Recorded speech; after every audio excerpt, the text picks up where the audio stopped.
Ago Kemba Reeby television. Yo, mene wa Bukom Park, Babia Kemini and your Bukom Park. Mene His Royal Majesty King Tackie Teiko Tsuru II. If a health screening, a dear Banake, when slot, and I may family come I mean one health screening there, Abano. Ni health screening now fake a home, look like Becky B, he make a ye may fair. Many I mean limpo, I can be bear while the Babia Bakabu. I hear Skako Yamuko de dear, Nakano Huna, serving. I would no smash can it be fair or for your anake, Nibi and your beer. You was small, no Bafito be war. When you mean come miracle, Philip, a beer, no by come. Na interview no bacha benkeleni, eke wonini yano ye beer. Many more one in the Mihuni, Wakenutu more never haboji, Miss West 2022. Audition yalo, olo, I feel online. Oh, funny, can't you hear me? This one back here now, Queen, or funny. Try boy ne, ni Okamana Sanegba. It is 05930757002. Go try me. I'm by alone, no, Okamana Sanegba. In case Cafete Mokobemi, oh, Bene, me call here. Yani why I know about me. Put on my the fair Mantse, one Mantse. She learned none of your solo, no wonder she was major like a session. No money. Oko back at any Oko Mammy Bar. Take Yan Tommy, I want to allow like it was easy. VIP treatment. Number one. Medical team and one that she was major. Oh, in my family, the money. Ofana Tommy Ado. Hello, Bani Bachan Philip Reeby TV. Ofana Mine Niya Wanake Afe health screening e bien health screening ni akweme. Ofana Niya Bane akwenye. Ofana akwewo fair for fun. Helani wo yo no wakababi ha wo e chufan. Fair for wo wondaleshin. Ngba jolly. No ofana be kan bobo to e ojuba noji no ba bia ne akwabu na akwabuta asa habo chofani nini ngbo na aloni na yo ya habo chofa ka fitai aha mi he chofa no mi hela ni ke ba bia amekwa hela no ame ha mi chofa pepe no ofane ma ba ka mini sewe mu no ke ba ha me ni ye ametasna me nkwana ma ka me shegba ka me ba aba ka kene hela ka skana ba che ame bena kan skana mba pi no ba no emuko ebuska da bi ni ba ne muko he ko mi shika muko he ko mi 10 pesos ko she amenkwa wo fe pepe pamekwa wo fe for ahe wo shika fe le flee ahe shika emkomukode no fani ekoma bi ko be shemo ni ko yamini because me ko me na me shega ka baba wi ne ke be shemo kasani mi o ba kana ka gbe me ameba ala metashin oh mo fe mo aba ene gbe ye shemo kokula be mi mo fe mo aba ene mi she so yo mi mo fe mo aba mo ka se na egbeye noko be se mo be eko o fani mi no ba ke oni wo gamante acha mi lamle ndonte gamante acha mi lamle ndonte dibu banjo jimi mi daboshin mi wa job ni yehu awo mo eno na ye mi wa go job mo mi obo ni eke habu bi ane o ga ni na no mi ko mo bi mo fitaye fodo mana gbene no ne wo hela ni wo yo fe mana gbene no e ka chofe ba mo fe mo na he chufa pepe no won daboshi ni won daboshi yehu adanwo na ka do mo tuna jobo o you adon yo ima o fane o ba ni ba tun mo gbe ka ni oje so mi koshi o fane ojilante dawe o mi da ni shiye la fe la ni o ka babi awo eto fafe won dalefi yo wa dumo ese ni o yo wa dumo ese de wo lo bo han le wale han le lo ba ke sade papa na ke jole won daleshi ke bi ke ho fe wo lo bo won daleshi yo ni rado ni mo fa mi body man ya acho mi ni ado mi man ye ke mba Reeby TV o fa no gbe ngbeji ni kwade ntre no manye ablanye ofano bani ba ton yin a face camera mfio ofano na ke mine nutumo ko ya no ye bi ni ko wo ba kwense na ko wodomo no mo ni ji ni gamanche efoni alo picture o fa ni mini pot ni ya no ye bia ni na mo hane na kan tumo no efe ya na lo iban yo nye uladon mene ni tumo ni ya no ni Tackie Teiko Tsuru ni je enyo ni je ganfe manche eke Gold Coast Medical Foundation echakma keba dada buko emi ni abakwe gbeme adesan ashitamomi no won ni tumo ni ya no akwe helai ni yo gbeme che ami ke ni bi ni gba mena ke tofan ni abanya ha me no na fi one afe ni ahe agbute yemukode ahe shele ahe tro yemukode no me no na buashi ne fe ne mo fe mo ke hela icho gba mo musunkon atridi no fe oni fata ye akepa biye ni akwe datre fueje manse keba no amenkweme amemta me kweme o ha enu mo kese no akweme ye bia ni aha tofan agbu covid-19 hu ye bia ne me ne gbu kokura agbu amekenklen no me ne gbu shikome agbu second one wo chole booster shenyo ke shieten eja ke lo pi fite wonu no ni bi ni ya no ye bia ni Tackie Teiko Tsuru ni jigan fe manche ke Gold Coast Medical Foundation chakpan ni wo do adabuku emi twanene yo o fa ne be pie wole akeke ni tumo ko ne ken ya no me ko ya ba ka ba ke na ba ne ba abakwele aba check le ka gbena e be ska ni e ka ba he chofa ani na ka chofa he mo ke ska mo ni o fa ne gbe na ku ka afegbeje to ko keto ke machine na ka ma jani bi na lo ke onye o fe wa moku e o fi eko ni wo chofa na ha mene ye bi tamoncho yenke ahe shilling ahe tro aha bo chofa ayikwa no yakọ shi aka ofegbe ma de san lele nko te shian ni osani ocha no anu ele ni Tackie Teiko Tsuru je enyo ejesise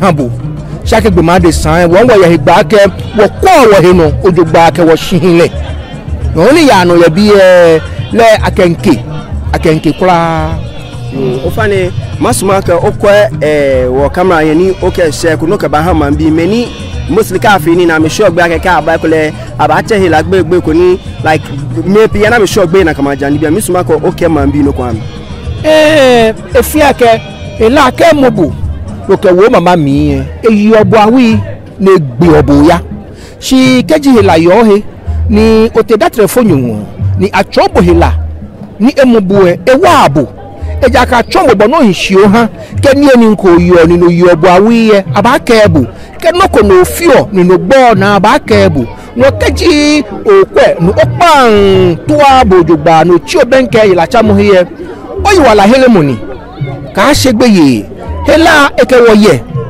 hela eke gbomoye no wo keji okwe ni opan to abo boni ole no yo kenkle kweje na kan ke neme ya no chi obenke na habu tufa koni awabo wo nkera fun man bi fe ayin na afi bi ami wo yo ni afi ayoleke mi nse ayoke hewale no mo fe mo ami ehin anke e ba chi obenke na kwo epo han le ni ka fi se eye kemi nse na game fe afi o afi yo inyemi o fa mi body man yeke ba Reeby TV o fa no ba yin ba mi ogbe o fa to mi serenity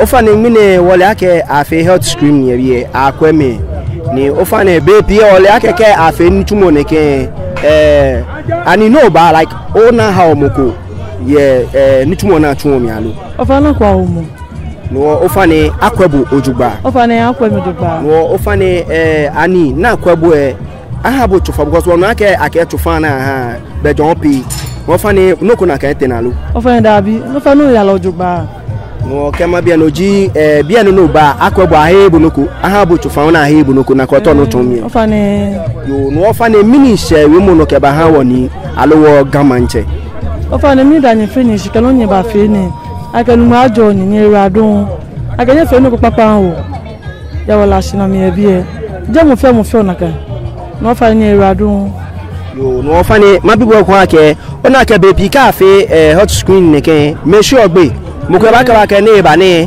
ekule to for den chana ba le aba iska to mo bia tene no ndo mo shinu aka mo wonke sani onya Ghana card dani aba ko ba ni no ba ne abibu no kuna kan ofa na abibu no kuna ke ko le ni gbe shemo okay ofa mi banye de manye kemba Reeby TV ofa na cho mi ni ado oba ni ba cho miracle ofa no gbe Georgina Akwe.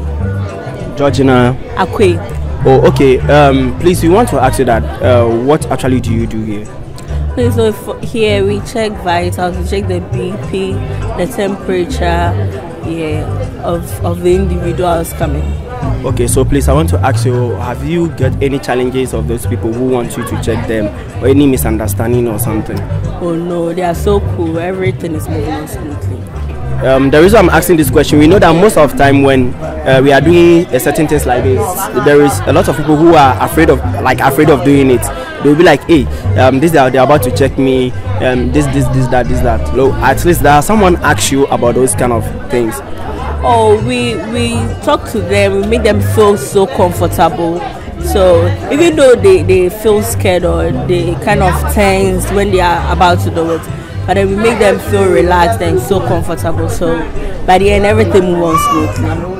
So you can say that today the work today everything is going on well. Yes, everything is going on. So far, everything is good. So thank you for your time. I'm family body manye kemba Reeby TV. I show me ni ado. Obani ba chemra ko. Me family jogbe. Fine, I show me Eugenia Aqua. Eugenia Aqua. Ofani gani obi jibo. Fine, da bi fantenyo jimi. Ofani mabia ke nutumo ne ya no bi enmene ne mini how mo ke na gba ni na so far ye mambia. Oh, mambia I'm comfort I'm feel very well, like they are really doing good. What noni in case so far is most of them I'm a BP very high due to some reasons. Some are like spicy foods. I'm a I'm a resty nutrimo kenibi. I'm a BP a stable. No work I'm a bunny or checking where we give them one advice. Okay, call ORSTP. It's a no resty. Call your spicy foods. It's a no phone. No ye normal foods like organic foods. Any a bani o temperature can be BP abashi. And here JBP pen will check your I'm a pulse. Okay, I'm a temperature. Yes. Yo ofane wole ake wote me nkume woni kase mo yeshpon wo we mo jukwe nko we ebrofo ani mukwe ni tasha ni ekwe no chegbe ni etwi efa ba ka ke ni mini la cho ni ke mana ke la ni enwo mini chaba ni mana nani ni tumo ne ya no e bi wona ka ha chofa and chofa na ha bi a iska lo ake ha for free. Okay, so first of all, organization, a Gold Coast Medical Foundation, non-governmental organization. We are not under government. Government shishi. None of you be check your no fear no free. Wababo chofa free. Ke test no wababo free. Ke agbu go to hospital ababo shika she be abagbo free mahabo chofa free ahe noko ke moko heshka. That person has the organization to answer because you have no right obehegbe akobaye shika keje moko. So we are here for humanity, not for the money. Yes, so everything we do here, none of fear BNF free. Check. If we even have to admit you, we would have to just do that because we are here for the well-being of the people. Shika, moko pay wo, yeah, moko pay wo noko wo. No fear no fear BNF free. Ofane oyirado ofane mi body manye kemba Reeby TV a cho mi ni ado obani ba chem Philip ofane ta cho boten a cho mi na mu adaku ofane ogbe ko na mu adaku ofane kama ama bi e ganyo jibo You and me di ganyoshi papa e kwa penyon. Yo ofane wo na aka nwene afi hot scream here bi e. Akwa meni behe wale mokoyere wale bati to ne kwe ewo jiami. Ani ofane mini kabo ba bi nwene. Fine ime he wonke mbabi ene. Ohunme ne twa akoye hunme problem lo. Ye ime problem. Yo no ofane no ba akwabu. Ofane akwemi. Ni ofane na akwabu e wono aka ahiska ahimeska dani akwami ofane no ko na kanteno yo ogbe family. Yo ofane ina ke ahabo chofa lo ba hi chofa ani chofa no ba hi ofane ba gba chomi ko me price. Ameheshka yende. Ameheshka yende he no konoko yende. Yes I can have me free. No be no ji chofa no here fe chofa ekumekumενye enyo. Ofane fe akabo for free. Yo ofane ni tumo ne ya no e bia ne namole akele ehiwale fitai ne ani mene ni tumo ne ya no. Mi gamanche ni taki se de mi le igbe ojoja si mi ni laji gamanche ni taki etulu. Yo ofane mini sewe mo no oye ke hala lo mini ji si dawe mo no ke ba hanga manche. Makela si ewa donyuma ajole ni ale hiwale ni nye ke fe bi ni tumoneke ni ale hiwale ni wasa hafi ni enye fe ekonwa wo egane. Good morning, my brother. My name is Philip, or you can call me Ado from Reeby TV. Please, may I know your name? Okay, I'm Kofi Atefa. Again? Kofi Atefa. Oh, okay, please, we know that today is there is a program going on here as Health Screening, and I want to ask you, what are the challenges that you people are facing here today? Oh, the main challenge I would say is the language barrier. We are in a predominantly Ga community, so if you don't understand, it's a bit of a challenge. So that's why it's not going as fast as would like here. So yeah. So far, the only challenges you are facing here is the language and what. Yeah. So mainly the language barrier, and sometimes a lot of them don't know the medications that they are taking, especially for conditions like hypertension and diabetes. So ideally, if they know their medications, then once we have the same medications here, we can give them a refill, But if they don't know the medications, we are also like trying to avoid changing their medications completely. So sometimes we ask them to go back and then get maybe the cards or the box if they have it at all. Yeah. So please, I may ask my last question. What actually you particularly are doing here? Like what is your work here? Okay, so I'm a volunteer medical doctor with the Gold Coast Medical Foundation. And so what I'm doing mainly is sort of consultation. They do the screening, they check their BPs and their sugars, and then they come in here and then they tell us if they have any problems, then we try to address the problems. For me, body manye kemba Reeby. Manye abla. Yo, atomi ni ado bani ba che miracle. Ofa no gbe. Mo atomi na akosi India Johnson. Yo. Ima ofa ne ngene wona ke ni tumo ko ya bia na ji health screening. Akwe wonyeme ke wocheme ko wonyeme bibi nke wo ko fe. Ofa ni ani no ba bia ne mini potin ka bo ba bia ngene. Ofa ne ni Teiko Tsuru o ma bia ne. Akale fon le che ma fe akasin. Akwa me ya bia ne. Le wo ba hu e. Awo ko wo ngbele. Ni babia chofa na ma me ahami no ni sami ahami ta fla cha mi drink poli ke in ko chofa ni manu mi danyi mo si wa akasi papa ne ehani bia ne eso wa lenche onu pa ke beke bi fe ye bi akwa ami mancha me wuro me ke wa ye fe ye bi na akwa ami ke beke bi fe wa ka won dalesi odogba ni ma wenu ni na na sika ne ye na aka sabi ne aka fe ni bi ko me ni ma won dalesi wanda le sale bi ne ba fe o je ne pe fi o lo ni mo ha le ya le fe le ken e ama la je ma che ko no am to wo yin ken no e bi ni wanda le si wa le nche wanda me ni ba ko se fe ke blo fo me ke me ni je so na ba ko no fe wanda me si yo e ma ofa ma bibo na gbesa no ko ni ma shibo no ya ofa ni wono aka ke aishka ofa no ba mo ko ebo shika ofa na ko ko mi tas me ka be once bo me ko ofane aha chofa no wono aka chofa hu ape ofane ania ha bo chofa ofane am chofa ai ko sky end na am chofa am drink akan ya nu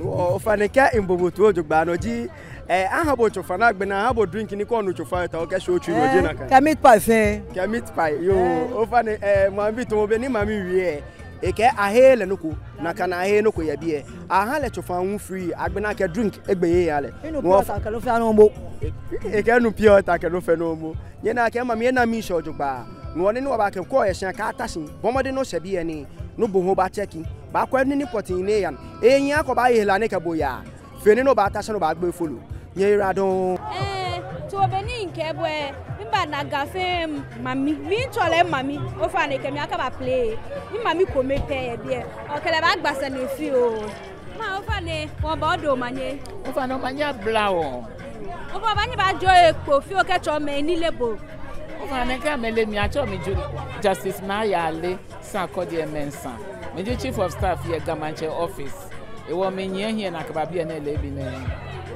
bia na chofale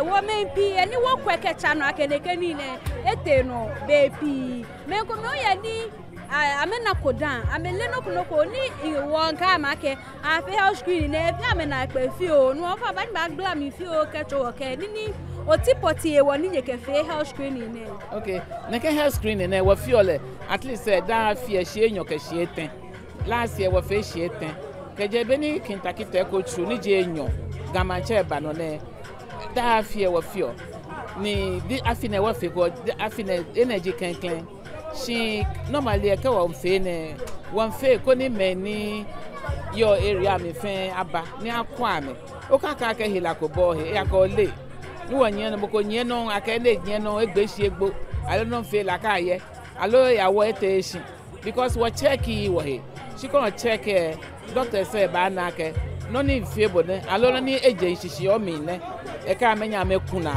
e go hu no ba no ko efe bo shi abanya ha bo chofa ni ba ha ni o maintain no ni ogbomocho he wale ni no aka fe bo e wani wo yo bia ne won ko mo fia mo ni bi strot he light strot e ke ka akwabu agbe na chofa ni sani ahabo the correct chofa e ka ahabo advice bia ne we nutritionist we bia ne nutritionist hu ba ahabo advice bia ne hu we herbal medicine bia meje mampong ame hu ame ha herbal medicine ya bia ne wono fia mo no fia bo ababa habo chofa ngene no additional ni no fia hu ji bia na ka wa ke covid ekuese e wo covid bia hu ya bia ne agbu covid kama ko no gbu kokora aba agbubo mo no gbu ekom de hwe enyo aba agbubo mo no ogbu enyo fensa ama booster ba habo e wo fe wo Mantse His Royal Majesty Tackie Teiko Tsuru ni je enyo le initiative ne ke wo fe ne fe no ha wo fio shimene hu manto ma die shishi maka akeshin wo ye kuko ablochi na acho ame Gold Coast Medical Foundation ablochi ame yo she doctors ke nurses na me ya around na me hu ame ba wa na afio ne ke ne wo ame hu ame ya bi enmene ame pi na me wa wo ke chu mene chu no wo chu ne wo wonder machine wa wonder ni ne Ghana Medical Awards bi ele hu ame ba wa de nche ke arrangement ame wa arrangement ke ni bi wonder voltic bi ke other people voltic bi ha wo no pi wo nu wo yo bi ne won ye bi ke he wale he wo chukwe mi ba je me poni ma bi wa ke wo na ke shi be ni akwa me wo na ke paso ko nye mi de che mi ai paso ko me na ka no wo na ka servinu na ka no wo na ka jila nose mask ke ni bi wona ni wona ke he ko me hu mi agbo abui no abu e poni mi ba bi bosa ne ke cho ya ke mi ni abu agbo so ani won le aka abu ni agbo covid-19 abu ni agbo ni ke paso o fa ni ne be fe be ni ba fe ni ja ni alo mene ne fe ni dwema ke fe tu me fa me ni ba bi any expectation ji na kan me alo me ni ba bi ehono o fa ne many baby ne ehu no she hoko no hako o ya keshi mene no fia no ete na pepepe ni woja wo Mantse ni ji Tackie Teiko Tsuru le ha wo hiwale ke hegba keshi wo bomode ni ka she time ko many obi na ha many eni eko akeko ba akọ chufan eko mensa no ko oye noko e wo ndi ha wo hegba ke wo organize ni kan ni ne ko ni ke o ya ho chufan no ya hia keke wo habo ko she hia keke oye keke oko ochofa e wona kan wa feel normally da je ngmene pe ni asase je ngmene wo jenshi ni ngmene hu ni wo ba na me na ke me ko be ni ame ba ame be ko ni kan na me na ka me na hiwale bonisa which means akeshin nichumon watchon a yield good fruits. It's a good encouragement can have. As you say, many COVID-19 be I'm a boy. Me crying a boon, no, ya boom booster. What feel what I want? One day, what I want, come over there, finish power the machine. When you tell for our family, what piano. Nibini and Ray, I put for them if protocol halfway.